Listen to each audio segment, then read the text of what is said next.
आज हम यहाँ चर्चा करेंगे उत्तर प्रदेश और गुजरात पर। जी हाँ, उत्तर प्रदेश को लेकर गुजरात में जाकर उत्तर प्रदेश के पूर्व सीएम अखिलेश यादव जी ने क्या कहा है। अखिलेश यादव जी ने जो कहा है उससे भाजपा के अंदर क्या परिवर्तन हुआ, उन्होंने भाजपा पर क्या तंज कसा है और किस तरह से उन्होंने यहाँ पर भाजपा को आड़े हाथ लिया है।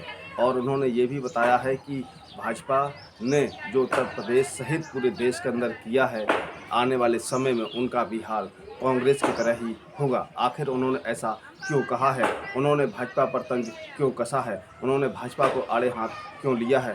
और उन्होंने यहाँ पर ईडी की भी एक परिभाषा दी है और उन्होंने ईडी को क्या बताया है और उत्तर प्रदेश और गुजरात का संबंध उन्होंने किस तरह से युगों युगों पुराना बताया है। तो ये आज सब आप इसमें सुनेंगे, उनके ही मुख से मीडिया के द्वारा दिया गया बयान। तो ज़्यादा देर ना करते हुए आप ये उनके बयान को सुनिए। राष्ट्रपिता महात्मा गांधी जी से और कृष्ण भगवान से कि जहां राष्ट्रपिता महात्मा गांधी ने जन्म तो गुजरात में लिया था, लेकिन आज यमुना के किनारे उन्हें याद करते हैं लोग, संकल्प लेते जाकर के। वहीं भगवान कृष्ण ने जहां जन्म लिया था यमुना के किनारे, और उन्होंने आखिरी सांस ही गुजरात में ली थी। ये रिश्ता यमुना का और उत्तर प्रदेश वासियों का है। सत्य अहिंसा का नारा राष्ट्रपिता महात्मा गांधी ने दिया, उस रास्ते पे भारत चला और भारत को आजादी मिली।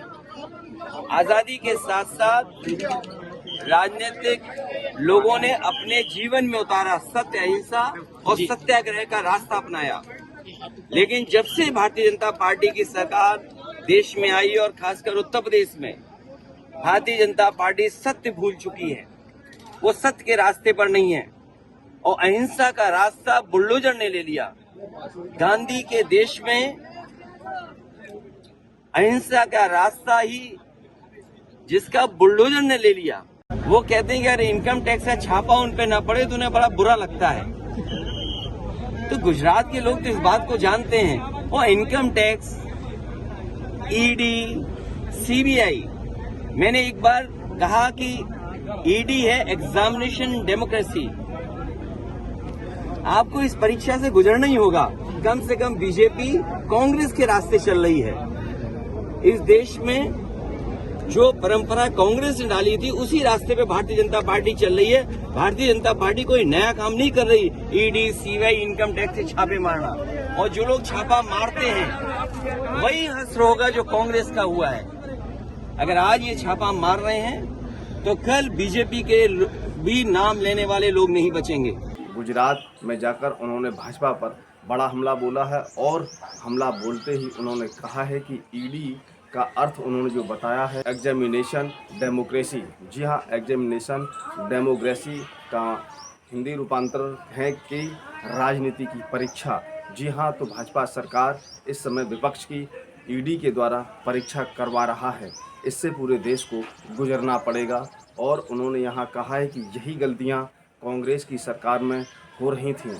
कांग्रेस ने भी कोई अति नहीं छोड़ी थी और आज भाजपा उस अति को नहीं छोड़ना चाहती है, उसी के कर्मों पर, उसी के कार्यों पर चल रही है। और उन्होंने यहाँ पर बताया है कि आने वाले समय में भाजपा को भी कोई याद नहीं रखेगा और वो यही नहीं रुकते हैं। उन्होंने यहाँ पर बताया है कि गुजरात और उत्तर प्रदेश का पुराना नाता कैसे है, कि जो यमुना के किनारे रहते थे, यमुना के किनारे जो खेलते कूदते थे, आज वो गुजरात के अंदर आकर बसे। और इस तरह से उन्होंने यहाँ पर बताया है कि उत्तर प्रदेश की गोकुल धाम पूरे विश्व के भगवान श्री कृष्ण जिस तरह से गुजरात में जाकर बसे, तो ये नाता उत्तर प्रदेश का युगों युगों पुराना है। उन्होंने यहाँ पर इशारों पर प्रधानमंत्री नरेंद्र मोदी और उत्तर प्रदेश के सीएम योगी आदित्यनाथ पर भी हमला कर दिया। हाल ही में बंगाल में जाकर उन्होंने अपनी समाजवादी पार्टी की राष्ट्रीय कार्यकारिणी की बैठक की और उस राष्ट्रीय कार्यकारिणी की बैठक में लोकसभा के चुनावों पर चर्चा हुई और उस बैठक के बाद तत्काल वो 2 दिवसीय दौरे के लिए गुजरात आई। नमस्कार, मैं हूं मुकेश कोरी। आपको ये वीडियो कैसा लगा है उस पर अपना सुझाव कमेंट बॉक्स में जरूर दें। हमारे चैनल को सब्सक्राइब ना किया हो तो सब्सक्राइब करें, बेल आइकन पर प्रेस करें। प्रत्येक खबर का नया नोटिफिकेशन सबसे पहले आपको प्राप्त होगा। हम फिर मिलेंगे एक नई खबर के साथ, तब तक आप हमको इजाजत दीजिए। जय भारत, जय हिंद।